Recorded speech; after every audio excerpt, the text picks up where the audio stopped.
نحمده ونصلي على رسوله الكريم اما بعد فاعوذ بالله من الشيطان الرجيم بسم الله الرحمن الرحيم رب اشرح لي صدري ويسر لي امري واحلل عقدة من لساني يفقهوا قولي ربنا زدنا علما۔ آج کا باب امانت کے بارے میں ہے، ریاض الصالحین کا باب نمبر 25۔ امانت کا لفظ عربی زبان میں امن سے نکلا ہے۔ انسان اپنا مال کسی ایسے شخص کے پاس رکھے کہ جس پر اس کو بھروسہ ہو، امن ہو کہ وہ ضرور اس کو واپس بھی لوٹا دے گا، اور پھر اسی سے حقدار کو اس کا حق پورا دے دینا امانت کہلاتا ہے، اور اس کے حق میں کمی خیانت کہلاتا ہے۔ یہاں پر اس باب کا نام انہوں نے رکھا ہے الامر باداء الامانتی، امانت کی ادائیگی کا حکم۔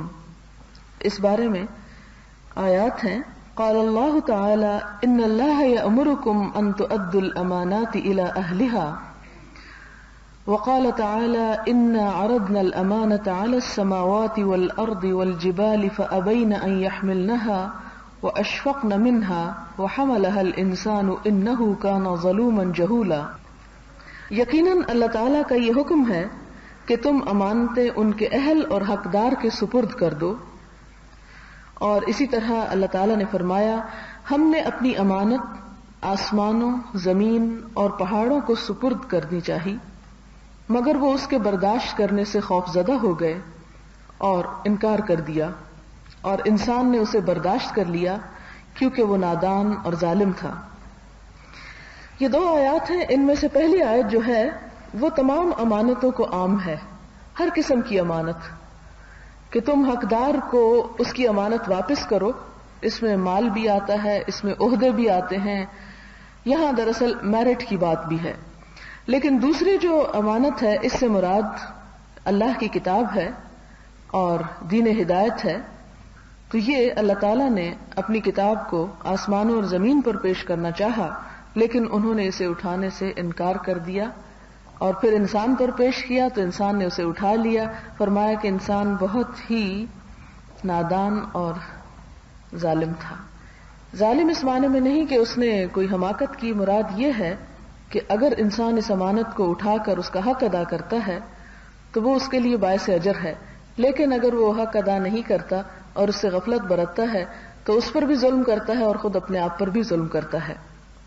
اس میں پہلی حدیث ہے، وعن ابی ہریرہ رضی اللہ عنہ ان رسول اللہ صلی اللہ علیہ وسلم قال آیۃ المنافق ثلاث اذا حدث کذب واذا وعد اخلف واذا اؤتمن خان، متفق علیہ، وفی روایت وان صام وصلى وزعم انه مسلم۔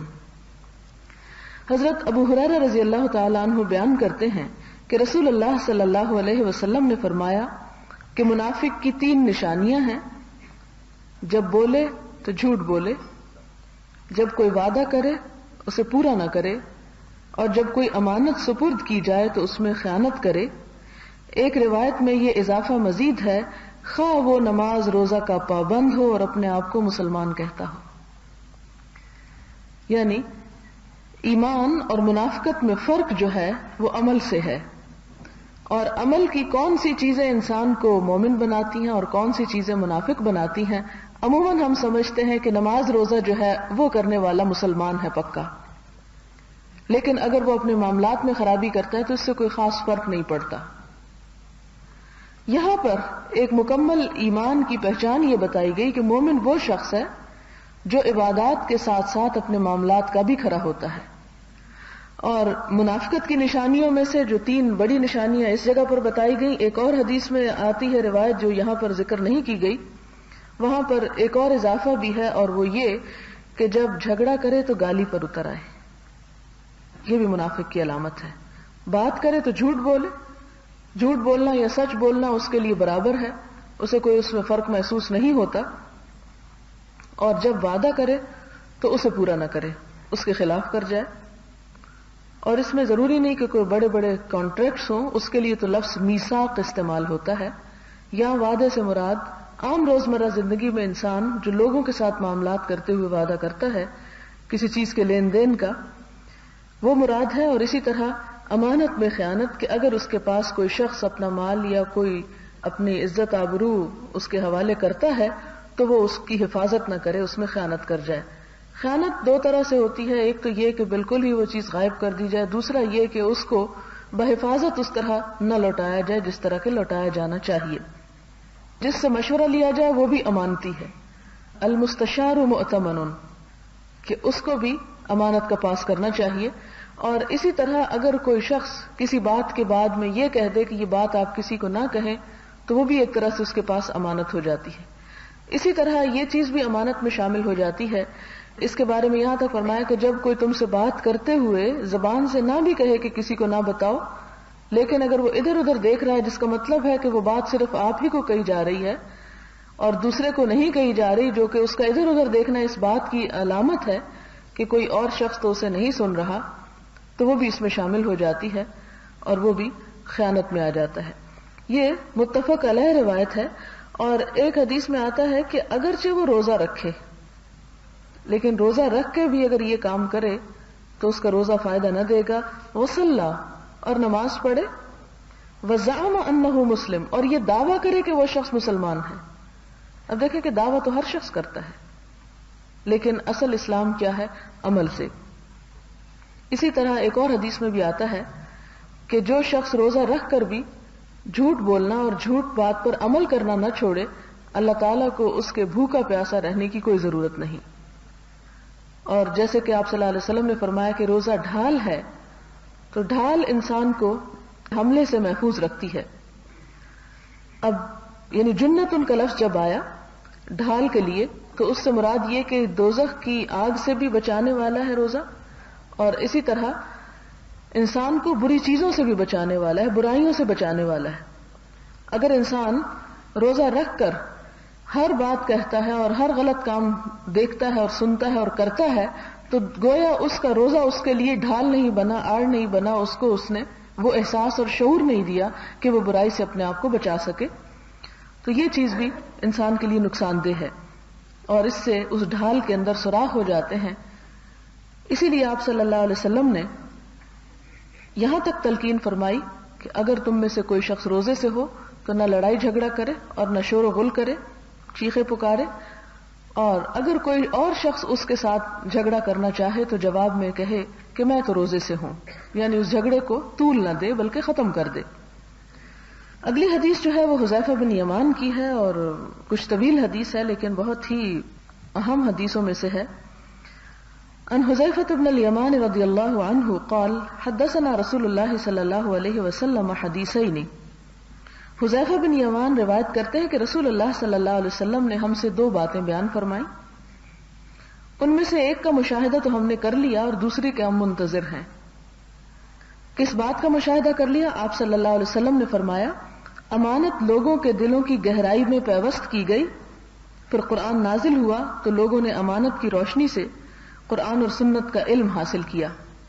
یہاں پر کس امانت کا ذکر ہے کہ وہ احساس اور وہ شعور اور وہ یقین دلوں میں اترا جو کلمہ لا الہ الا اللہ پڑھ کر جو ایمان لائے گئے.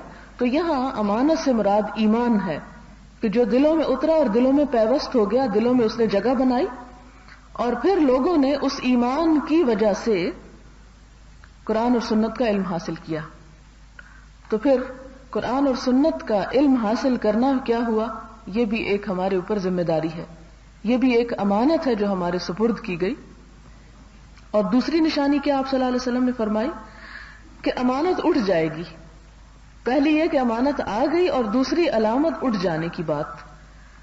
وہ کہتے ہیں کہ ایک تو ہم نے دیکھ لی کہ واقعی لوگوں کے اندر وہ ایمان اترا اور لوگوں کے اندر قرآن اور سنت اتری.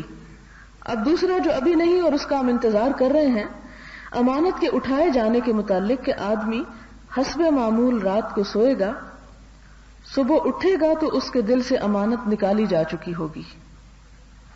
خفیف سا اثر چھالے کی طرح باقی رہ جائے گا، جیسے اس میں پانی ہوتا ہے اور وہ نکل جائے تو وہ ختم ہو جاتا ہے، اور دوسری صبح وہ اثر بھی زائل ہو چکا ہوگا. دوسری صبح وہ اثر بھی، یعنی وہ جو چھالا جیسے بنتا ہے نا تو ایک دم یوں لگتا ہے جیسے بہت بڑی چیز ہے کوئی، لیکن جب اس کا پانی بہ جاتا ہے تو سکن بہت جلدی ڈرائی ہو جاتی ہے. فرمایا کہ ایک دن تو وہ چھالا پھٹ جائے گا اور اس طرح امانت جو ہے وہ نکل جائے گی، اور دوسرے دن وہ جو اثر رہ گیا تھا وہ بھی مٹ جائے گا۔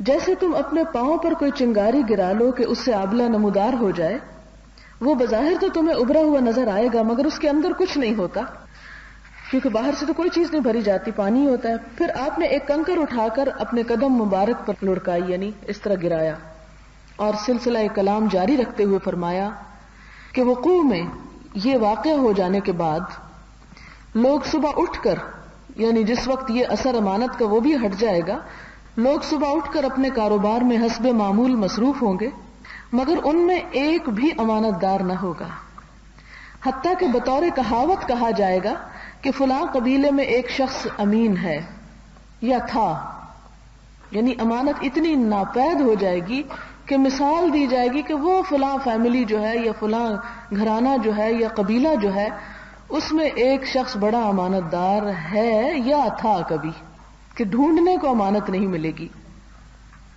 اور امانت کی تعریف یا کسی کو امین کہنے کی بجائے یوں کہا جائے گا کہ فلاں شخص کتنا طاقتور، مہذب، دانشور ہے، یعنی اور صفات کو اہمیت دی جائے گی، حالانکہ اس کے دل میں رائی کے دانے کے برابر بھی ایمان نہ ہوگا، کہ ایمان کی کوئی قیمت ہی نہیں رہ جائے گی کہ کسی کے اخلاق کو یا کسی کے کردار کو ایمان سے پرکھا جائے۔ وہ تو صرف ظاہری جو صفات نظر آتی ہیں کہ وہ بہت انٹلیکچوئل ہے، بہت سویلائزڈ ہے اور بہت انرجیٹک ہے، یہ تین صفات اس سے لوگ پہچانے جائیں گے اور یہ لوگوں کی ایک پہچان ہو جائیں گے۔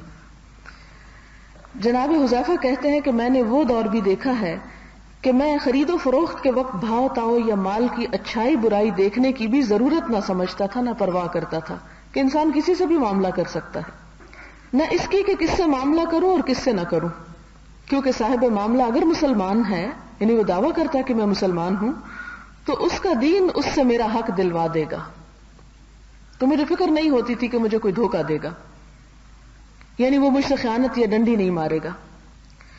اور اگر صاحب معاملہ یہودی اور نصرانی ہے، یعنی غیر دین کا ہے، تو اس سے میرا حق اس کا سردار کا ڈر پورا دلا دے گا، وہ جو ان کے نقیب تھے یا ان کے ذمہ دار تھے۔ مگر آج میں آنکھ بند کر کے تم میں سے ہر ایک کے ساتھ خرید و فروخت نہیں کرتا سوائے فلاں فلاں کے، کیونکہ نام کے مسلمان تو بہت سے ہیں، حقیقت کے مسلمان نہیں ہیں۔ اس حدیث کو دیکھ کر اگر ہم اپنے معاشرے کی طرف نظر دوڑائیں اور خود اپنی ذات کی طرف نظر دوڑائیں تو ہم دیکھ سکتے ہیں کہ ہم کہاں کھڑے ہیں، ہمارا ایمان کس درجے کا ہے۔ اگلی حدیث حضرت حذیفہ اور جناب ابو ہریرہ سے ہے، کہتے ہیں کہ رسول اللہ صلی اللہ علیہ وسلم نے فرمایا کہ قیامت کے دن اللہ تعالیٰ تمام لوگوں کو یکجا کریں گے تو ان میں سے اہل ایمان اٹھ کھڑے ہوں گے اور اس وقت وہ جنت کو بالکل اپنے سامنے دیکھیں گے، نظر آ رہی ہوگی۔ تو حضرت آدم علیہ السلام سے کہیں گے کہ بابا جان ہمارے لیے جنت کے دروازے کھلوا دیجئے۔ تب حضرت آدم فرمائیں گے کہ بچوں تم کو جنت سے نکلوانے کا باعث میری ہی لغزش تو تھی، میں اس کام کے لیے موزوں نہیں کہ جس جنت سے مجھے نکال دیا گیا ناراضگی کے ساتھ وہ میں اس کا دروازہ کھلواؤں تمہارے لیے۔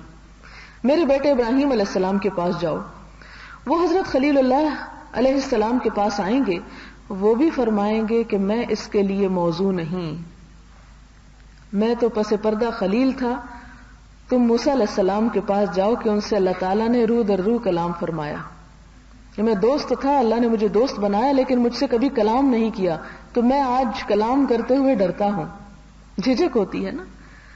تو جاؤ حضرت موسیٰ علیہ السلام کے پاس، کیونکہ انہوں نے تو اللہ تعالیٰ سے وَكَلَّمَ اللَّهُ مُوسَىٰ تَكْلِيمًا، اس طرح کلام کیا اللہ تعالیٰ نے جیسے کلام کیا جاتا ہے۔ وہ بھی یہی جواب دیں گے کہ میں اس کے لیے موزوں نہیں، تم عیسیٰ علیہ السلام کے پاس جاؤ، وہ اللہ کا کلمہ اور روح ہیں، جیسے قرآن پاک میں آتا نا تِلْكَ الرُّسُلُ فَضَّلْنَا بَعْضَهُمْ عَلَىٰ بَعْضٍ، کہ یہ رسول جن میں سے بعض کو ہم نے بعض پر فضیلت دی۔ اب یہ ان کی علامات ہیں کہ کس کو کس طرح کی فضیلت ملی، کیونکہ اللہ تعالیٰ نے فرمایا نا عیسیٰ علیہ السلام اللہ کا کلمہ اور روح ہے، مگر عیسیٰ علیہ السلام بھی یہی جواب دیں گے کہ میں اس کے لیے موزوں نہیں۔ تب وہ اہل ایمان حضرت محمد صلی اللہ علیہ وسلم کی خدمت میں آ کر یہی درخواست کریں گے، تب آپ اٹھ کھڑے ہوں گے اور آپ کو اذن شفاعت ہوگا اور امانت اور رحم کو بھیجا جائے گا، وہ آ کر پل صراط کے دائیں بائیں رخ کھڑے ہوں گے آمنے سامنے۔ اس وقت تم میں سے پہلا گروہ پل صراط سے بجلی کی مانند گزرے گا، جیسے الیکٹرک لفٹ پر ہوتا ہے کوئی۔ راوی کہتے ہیں کہ میں نے عرض کیا کہ آپ پر میرے ماں باپ قربان، بجلی کی مانند گزرنے کا کیا مطلب ہے؟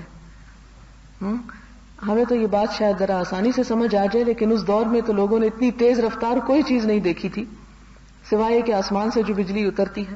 آپ صلی اللہ علیہ وسلم نے فرمایا، تم نے بجلی کو نہیں دیکھا کتنی تیزی سے لمحے بھر میں جا کر پلٹ آتی ہے، کرنٹ کتنا تیز ہوتا ہے اس کا۔ پھر کچھ لوگ ہوا کی طرح گزریں گے، کچھ پرندوں کی طرح، کچھ انسان کی تیز دوڑ کی طرح۔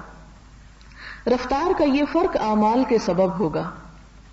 اس وقت تمہارا نبی صلی اللہ علیہ وسلم پل صراط پر کھڑا، رب سلم رب سلم، اللہ سلامت رکھنا، اے رب سلامت رکھنا، کہ ورد میں مشغول ہوں گے کہ میری امت گزر رہی ہے، کوئی نیچے نہ جا پڑے۔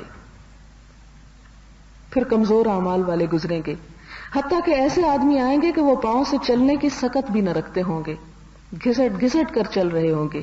پل صراط کے دونوں جانب انکڑے سے لگے ہوں گے، یعنی ایسی چیزیں لگی ہوں گی کہ جو الجھانے والی ہوں گی، جیسے کانٹے وغیرہ ہوتے ہیں، جن کے متعلق حکم الہی ہوگا کہ ان کو یہ انکڑے جکڑ لیں تو وہ ان کو جکڑ لیں گے۔ بس جو شخص چرکا کھا کر بھی گزر گیا وہ بھی نجات یافتہ ہوگا، نہیں گزر گیا، اگرچہ چیز نے پکڑنے کی کوشش کی، کپڑا پھٹا یا کچھ، لیکن گزر گیا، اور کچھ اوپر تلے دوزخ میں جا پڑیں گے۔ یہ حضور صلی اللہ علیہ وسلم کی امت کے ساتھ ہوگا۔ اب آپ شفاعت کس کی کرائیں گے؟ صرف ان کی جو اس کے اہل ہوں گے، اور جو اس کے اہل نہیں ہوں گے وہ جا پڑیں گے۔ اور اس ذات کی قسم جس کے قبضے میں ابو ہریرہ کی جان ہے، جہنم کی گہرائی 70 سال کی مسافت یعنی فاصلے کے برابر ہے، کہ جس طرح کوئی شخص 70 سال سفر کرتا رہے، گویا کہ پہلے دن سے زندگی کے آخری دن تک، تو جہاں جا پہنچے جہنم اتنی گہری ہے۔ اگلی حدیث ابو خبیب عبداللہ بن زبیر رضی اللہ عنہما کہتے ہیں، یہ حضرت عبداللہ بن زبیر جو ہیں زبیر بن العوام کے بیٹے ہیں، اور حضرت زبیر جو تھے حضرت اسماء رضی اللہ تعالی عنہا کے شوہر تھے، کہ جب جنگ جمل پیش تھی تو میرے والد زبیر رضی اللہ تعالی عنہ نے مجھے بلایا اور میں ان کے پہلو میں آ کھڑا ہوا تو کہنے لگے، بیٹے آج ظالم یا مظلوم کوئی نہ کوئی قتل ہوگا، اور میں سمجھتا ہوں کہ میں مظلومیت کی حالت میں آج ضرور قتل ہوں گا۔ احساس ہونے لگا نیک بندے تھے اللہ کے، مگر مجھے زیادہ فکر اس بات کی ہے کہ میرا اثاثہ میرے قرض کی ادائیگی کے لیے کافی بھی ہوگا یا نہیں، یعنی جو مال میں چھوڑ کے جا رہا ہوں اس سے میرا قرض پورا ہوگا کہ نہیں۔ تمہارا کیا خیال ہے؟ تم ایسا کرنا کہ میرا مال و متاع فروخت کر کے میرا قرض ادا کر دینا۔ پھر آپ نے اپنے تہائی مال کی وصیت کی، کیونکہ 1/3 میں وصیت کر سکتے ہیں، اور اس تہائی مال میں سے تہائی مال اپنے پوتوں یعنی عبداللہ کے بیٹوں کو دینے کے لیے کہا، بشرطے کہ قرض ادا کرنے کے بعد میرے مال میں سے کچھ بچ رہے، پھر وصیت پوری کرنا، جیسے کہ وصیت کا طریقہ ہوتا ہے۔ ہشام کہتے ہیں کہ عبداللہ کے بعض بیٹے اس وقت جناب زبیر کے لڑکوں خبیب اور عباد کے ہمراہ تھے، اور اس وقت جناب زبیر کے 9 لڑکے اور 9 لڑکیاں تھیں۔ عبداللہ رضی اللہ عنہ کہتے ہیں کہ والد بار بار اپنے قرض کے بارے میں تاکیداً کہتے رہے، پھر کہنے لگے کہ اے میرے بیٹے، اگر تم اس قرض کی ادائیگی سے قاصر رہو اور ادا نہ کر سکو تو پھر میرے آقا سے مدد طلب کر لینا۔ یہاں عربی کے الفاظ ہیں فَاسْتَعِنْ عَلَيْهِ بِمَوْلَايَ۔ مولا عربی زبان میں کئی معنوں میں استعمال ہوتا ہے، جس کا معنی یہ بھی ہوتا ہے کہ جس کا کوئی شخص غلام ہو یا آزاد کردہ غلام۔ تو وہ کہتے ہیں کہ میں سوچ میں پڑ گیا کہ والد کا آقا کون ہے جس سے مدد لینے کے متعلق کہہ رہے ہیں۔ بالآخر میں نے پوچھ ہی لیا کہ بابا آپ کے آقا کون ہیں؟ کہنے لگے اللہ۔ عبداللہ رضی اللہ عنہ کہتے ہیں کہ مجھے ان کے قرض کی ادائیگی میں جب بھی کوئی مشکل پیش آئی میں نے اللہ تعالیٰ سے کہا کہ اے زبیر کے آقا ان کے قرض کی ادائیگی کرا دیجئے، اور انتظام ہو جاتا تھا۔ اسی میں کہتے ہیں نا کہ جب کوئی بندہ ایسا بندہ اللہ پہ بھروسہ کر لیتا تو اللہ تعالیٰ اس کی قسم پوری کر ڈالتا ہے۔ غرض جناب زبیر رضی اللہ عنہ شہید ہو گئے، نقد مال میں نہ انہوں نے دینار چھوڑے نہ درہم، البتہ 2 طرح کی زمینیں ترکے میں چھوڑی۔ جنگل کی زمین مضافات زمین میں مدینہ میں تھی، یعنی باہر تھی، اور مکانات۔ 11 مکان مدینہ منورہ میں، 2 بصرہ میں، 1 کوفہ میں اور 1 مصر میں۔ اس سے یہ پتہ چلتا ہے کہ اگر اللہ کا تقوی دل میں موجود ہو تو دنیا کی کثرت انسان کو نقصان نہیں دیتی، اور نہ اس سے منع کیا گیا ہے کہ انسان کو اگر خدا دیتا ہے اور وہ انسان ناشکری کرے اور کہے کہ میں اسے نہیں لیتا کیونکہ زیادہ مال ہونا تقوی کے خلاف ہے۔ نہیں، کیونکہ عموماً ہمارے ہاں اسلام کی جو صورت پیش کی جاتی ہے وہ صرف مکہ کے ابتدائی دور کی، کہ جب مسلمان بڑی مشکلات کا شکار تھے۔ حضور صلی اللہ علیہ وسلم خود تجارت کرتے تھے، بڑے اچھے حال میں تھے، آپ کی بیوی تجارت پیشہ تھی، بہت مالدار تھی، لیکن جب حضور صلی اللہ علیہ وسلم اسلام کی طرف یعنی نبوت کا آپ کو جب وہ ملا ذمہ داری اور سارا وقت آپ کا ادھر گزرنے لگا تو معیشت کے لیے کچھ وقت نہ بچتا تھا، تو واقعی حالات کافی ناساز ہو گئے۔ اور اس وقت عام مسلمانوں کا بھی حال یہی ہو گیا کہ سب کچھ اسلام کی راہ میں چلا گیا۔ 3 سال تو وہ شیب ابی طالب میں بند کر دیا گیا، تو کام کاروبار کہاں ہوتے۔ تو اس صورت کو ہمیشہ پیش کیا جاتا ہے اور ہمیشہ یہی تاثر دیا جاتا ہے کہ اسلام میں کسی قسم کے مال یا دنیا کی کوئی گنجائش نہیں، حالانکہ اگر انسان اللہ کا اور بندوں کا حق دیتا ہے تو اس مال کی کتنی بھی کثرت ہو وہ انسان کے لیے نقصان دہ نہیں۔ پھر یہ کہ آپ مقروض کیوں تھے؟ اتنا جو مال تھا تو اتنی زمینیں تھی، اتنے مکان تھے، قرضہ کیوں تھا اتنا؟ اصل میں باب امانت میں یہ حدیث آئی ہے، آپ ذرا وجہ دیکھیں۔ ان کے مقروض ہونے کی صورت یہ تھی کہ کوئی اپنا مال بطور امانت رکھنے کے لیے لاتا تو اسے کہتے میاں میں امانت نہیں رکھتا، بطور قرض لے لیتا ہوں، جب لینا ہوگا تو میں تمہیں دے دوں گا قرضہ وہ واپس، کیونکہ امانت کی صورت میں مال تلف ہونے کا مجھے کبھی اندیشہ ہے، ایسا نہ ہو کہ میں اس کی حفاظت نہ کر سکوں اور وہ ضائع ہو جائے اور تمہارا نقصان ہو۔ قرضے کی شکل میں تو یہ ہے کہ مجھے دینا پڑے گا، اس میں تو ایک طرح سے اپنا ہی نقصان کرتے تھے۔ لیکن اس سے پتہ یہ چلتا ہے کہ امانت کا پاس کتنا تھا، احساس کتنا تھا۔ جناب زبیر رضی اللہ عنہ نہ کہیں کے حاکم رہے، نہ کوئی عہدہ دار، خراج کی وصولی کی بھی ذمہ داری قبول نہیں کی، وہ ہمیشہ حضور صلی اللہ علیہ وسلم اور آپ کے بعد حضرت ابو بکر اور حضرت عمر، حضرت عثمان رضی اللہ تعالی عنہم کے ساتھ غزوات اور جہاد میں شریک رہے، اور جو مال غنیمت میں سے حصہ ملتا اس کے یہ مکان وغیرہ تھے۔ جب میں نے ان کے قرض کا حساب کیا تو وہ 22 لاکھ مالیت کا نکلا۔ ایک مرتبہ حکیم بن حزام رضی اللہ عنہ عبداللہ بن زبیر سے ملے، یعنی زبیر جن کے اوپر قرض تھا ان کے بیٹے سے، تو پوچھا میرے بھائی کے بیٹے میرا بھائی کتنا قرض چھوڑ گیا؟ میں نے اصل مقدار پوشیدہ رکھتے ہوئے یوں ہی کہہ دیا کہ 1 لاکھ۔ وہ کہنے لگے واللہ مجھے تو تمہارے اموال میں اتنی گنجائش نظر نہیں آتی کہ تم 1 لاکھ قرض ادا کرو گے، کہ اس سے اتنا قرض ادا کر سکو۔ میں نے کہا کہ اگر 22 لاکھ ہو تو آپ کیا فرماتے ہیں؟ کہنے لگے پھر تو میرا خیال ہے کہ تم اس کو ادا کرنے پر قادر ہو ہی نہیں سکتے، کیونکہ ساری پراپرٹی اتنے پیسوں کی نہیں تھی۔ پھر کہا اگر تمہیں کوئی دشواری یا مشکل پیش آ جائے تم بلا تکلف مجھ سے تعاون طلب کر لینا۔ عبداللہ رضی اللہ عنہ کہتے ہیں کہ غابہ کی زمین والا نے 1,70,000 میں خریدی تھی، جسے انہوں نے 16 لاکھ میں فروخت کیا۔ پھر اعلان کرا دیا کہ جناب زبیر پر جس کا بھی قرض ہو وہ ہمارے مقام غابہ پر آ جائے اور اپنا قرض وصول کر لے، یعنی اب یہ حکیم بن حزام جو ہیں وہ مدد کر رہے ہیں بیچ میں۔ تب جناب عبداللہ بن جعفر آئے اور کہا ان کے ذمہ میرا 4 لاکھ ہے، ویسے تم چاہو تو میں اپنا یہ قرض معاف کر دیتا ہوں۔ یہاں بھی آپ دیکھیں کہ صحابہ کرام کے درمیان آپس میں کتنی محبت اور کتنا ایک دوسرے کا احساس تھا۔ عبداللہ کہنے لگے نہیں، جناب عبداللہ بن جعفر کہنے لگے مہلت لینا چاہو تو میں مہلت بھی دے دوں گا، مگر انہوں نے کہا میں یہ بھی نہیں چاہتا۔ تب عبداللہ بن جعفر بولے تو پھر زمین کا ایک حصہ میرے لیے الگ کر دو، ٹھیک ہے قرض کی بجائے مجھے زمین میں سے کچھ دے دو۔ ابن زبیر نے کہا یہاں سے فلاں جگہ تک آپ کا قطع زمین ہے۔ اس طرح عبداللہ رضی اللہ عنہ نے وہ زمین بیچ بیچ کر لوگوں کا قرض ادا کیا، پھر بھی اس زمین کے 4.5 قطع بچ رہے۔ اسی دوران وہ ایک مرتبہ جناب امیر معاویہ رضی اللہ عنہ کے پاس گئے، وہاں ان کے پاس عمر بن عثمان، منذر بن زبیر اور ابن زمع رضی اللہ عنہ بھی بیٹھے ہوئے تھے۔ امیر معاویہ رضی اللہ عنہ نے ان سے پوچھا غابہ کی زمین کی تم نے کیا قیمت مقرر کی؟ انہوں نے بتایا فی قطع 1 لاکھ۔ اور کتنے قطعات باقی ہیں؟ بتایا 4.5 قطعات۔ تب منذر بولے 1 قطع 1 لاکھ میں نے لے لیا۔ منذر بولے دوسرا قطع میں نے بھی 1 لاکھ میں لے لیا۔ ابن زمع کہنے لگے 1 قطع 1 لاکھ میں میرا ہوا۔ امیر معاویہ بولے اب کیا بچا؟ یہ بولے 1.5 قطع۔ تو امیر معاویہ کہنے لگے کہ وہ قطعہ 1.5 لاکھ میں میں نے خرید لیا، یعنی فوراً وہ زمین بھی بک گئی۔ راوی کہتے ہیں کہ جناب عبداللہ بن جعفر نے جو قطعہ 4 لاکھ میں خریدا تھا وہ امیر معاویہ کے ہاتھ 6 لاکھ میں فروخت کر دیا۔ جب عبداللہ بن زبیر رضی اللہ عنہ ادائیگی سے فارغ ہوئے تو اب جناب زبیر کے ورثاء نے کہا کہ اب ہم کو ہمارا حصہ تقسیم کر دیجئے جو بچ گیا ہے۔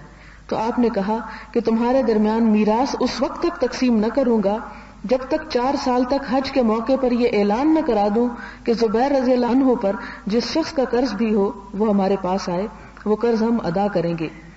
جب متواتر اعلان کراتے ہوئے 4 سال پورے ہو گئے تب اولاد زبیر رضی اللہ عنہ کے درمیان ان کا ترکہ تقسیم کر دیا گیا اور وصیت کا 1/3 مال علیحدہ کر لیا۔ جناب زبیر کی 4 بیویاں تھیں، ہر ایک کے حصے میں 12 لاکھ حصہ آیا، گویا آپ کی کل میراث 5 کروڑ 2 لاکھ تھی۔ تو یہاں سے پتہ چلتا ہے اصل میں جو سبق سیکھنے کا اس حدیث سے وہ یہ کہ ایک تو جو پہلے میں نے عرض کیا کہ اگر انسان اللہ سے ڈرتا ہے تو مال اس کے لیے فتنہ نہیں ہوتا۔ دوسری بات یہ کہ انسان جب اللہ کی کسی حکم کی اطاعت کی خاطر کوئی قدم اٹھاتا ہے تو اللہ تعالیٰ راستے آسان کر دیتا ہے۔ یعنی انہوں نے ایک اپنا امانت کے بارے میں جو انہوں نے حدیث سن رکھی تھی حضور صلی اللہ علیہ وسلم سے، اس کے بارے میں وہ اتنے کیئرفل تھے کہ وہ کسی طرح بھی کوئی خیانت کا کام نہیں کرنا چاہتے تھے، اس لیے اپنی جان کے اوپر ایک بوجھ ڈالتے گئے اور قرض اٹھاتے گئے لوگوں کا۔ اب یہ تھا کہ انہیں تسلی اس بات کی تھی کہ زمین ہے تو چلیں اس سے بک کے تو قرض اتر جائیں گے، اور پھر آپ دیکھیں کہ جو ہی قرض اتارنے کی باری آتی ہے اور وہ وصیت میں بھی یہ کہتے ہیں کہ دیکھو جب کبھی مشکل پیش آئے تو اللہ سے مدد مانگ لینا، اور جب بھی اللہ سے مدد مانگی گئی اللہ تعالیٰ نے اس کو پورا کر دیا۔ اور پھر آپ دیکھیں کہ کس طرح یہ نہیں ہوا کہ سارا ہی مال ختم ہو گیا بلکہ اس کے بعد ورثاء کو بھی ملا، وصیت بھی پوری ہوئی۔ تو یہ ساری مثالیں ہیں توکل کی۔ انسان جب توکل نہیں کرتا اور بے صبرا ہو جاتا اور فوری فائدہ چاہتا ہے تو اس کا نقصان یہ ہوتا ہے کہ انسان بعض اوقات خدا کو بھی ناراض کر لیتا ہے اور دنیا بھی صرف اتنی ہی آتی ہے جتنی انسان کی قسمت میں لکھی ہوتی ہے۔